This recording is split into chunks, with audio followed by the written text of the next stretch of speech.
batteries have gone because you've been swanning about Swansea all weekend and that thing. You're... right. Here we are. Do you want a hand? And now for the one-legged tap dance. There you go. Another round of applause, I think, while he gets to the chair. There's your microphones. Okay, right, well... oh, he's in one of those moods. So, does anyone not know what happened? Because that could be the first question. Okay, what happened? Why are you in this state? Tell us, people. The reason is that, why do I need two on a stereo? Anyway, the reason I'm in is because I love running about in that. And this is the only excuse I've got to do it. I could walk and dance and tumble, but I'm only just doing this so that I can drive around in one of these. I've now got to the age of 66 and I think that everybody ancient should be given one. They are such fun. Even Daleks might be, you find them useful, wouldn't they? They get around in them quite well. You're very good in it as well. You're very skillful and adept. You're buzzing about like nobody's business. Oh yes. Well, I have no fear, you see. Except when I'm sitting next to Sophie. There she is. So, Sophie Aldred, how are you? I'm very well, thank you. Good stuff. What have you been busy at these days? Well, I do mainly voice work. Yeah. These days, because I can't be bothered to get up and brush my hair, basically. So yes, I had a very busy year last year where I did 2 animations. I did Noddy for Channel 5, which is very sweet. It is. And I played a little character called Lindy, who is a fairy mechanic. And could you rephrase that? I mean, this is a Doctor Who convention. Oh, yeah. You've got to be kind. A mechanic who is a fairy. No, that's not any better. Doesn't want that way either. One more go. And I went to the casting for that one, and it was really funny because the producer, who was a woman, seemed a bit standoffish, and I thought, oh, well, okay, and I did a few voices, and then I came out and she said, I've just got to say that I'm a huge Doctor Who fan, and we've kind of based this character on your character in Doctor Who, so there you go. It's a fairly good thumbs up. Yeah. So I got the job. But yeah, my big job last year was, I did some commercials and things, but I did Dennis in Dennis the Menace. Yes. And it's just started last week on CBBC, and my voice, well, people say that it's quite difficult to tell that it's me, but it is. What is your voice? Can you give us a little bit of Dennis? What voice you use? I say, what could I say? Come on, Charlie! It's very loud like that, and it's very northern as well.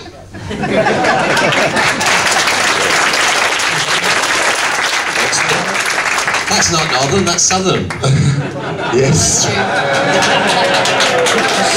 These soft southerners, you know. I know.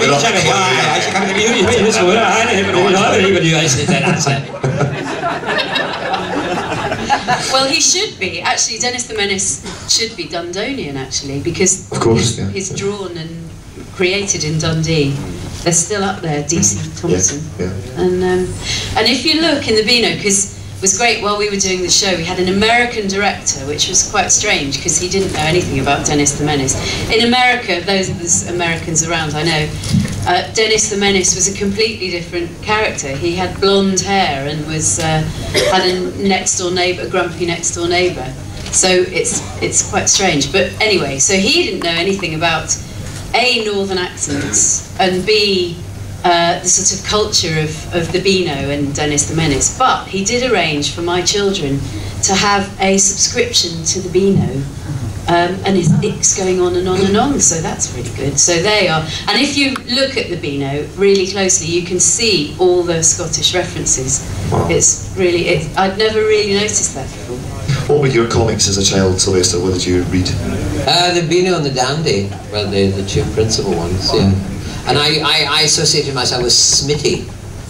In the He used to half go out of his jumper, wasn't he? He was up to here.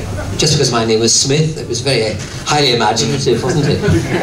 But you also, and this is purely for the Scottish people in the audience, you would have had the Broodens in your willy as well, wouldn't you? Oh, aye, yeah, that's right, yes. See? The wee button Ben. All the English out there are going, what? No, I don't. What's this? Yes, the Broodens in your willy. They're DC Thompson as well. Yes, that's the Scottish branch, yeah. Sophie was talking about her audition. Do you have a standard audition piece that you do when you go to auditions, or how are you auditions? Do you get nervous? I don't really. I don't like going to auditions. I do them reluctantly and not very often. I've been very lucky that I haven't had to do too many really.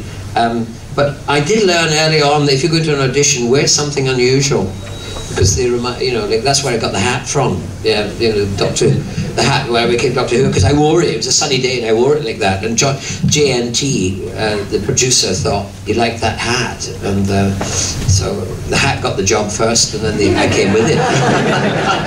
But other things I've done, I remember once I was auditioning for the Pirates of Penzance at Drury Lane, and I had a multicoloured scarf, really, which I wore all the time.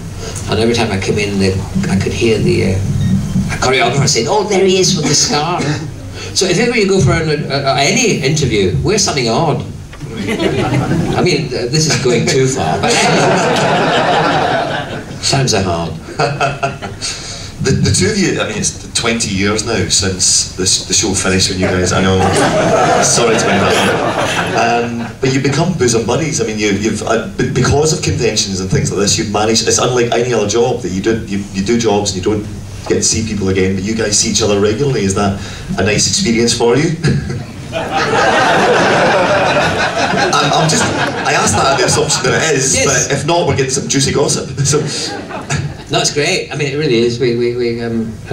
It's very exciting because Sophie lives in South London, and I'm a North Londoner, so we don't meet very often. But at conventions, that's the neutral ground where we're allowed to talk to each other, aren't we? And it's good. Yeah. We don't cross the river otherwise. No. But we just hit it off straight away, didn't we? Yeah.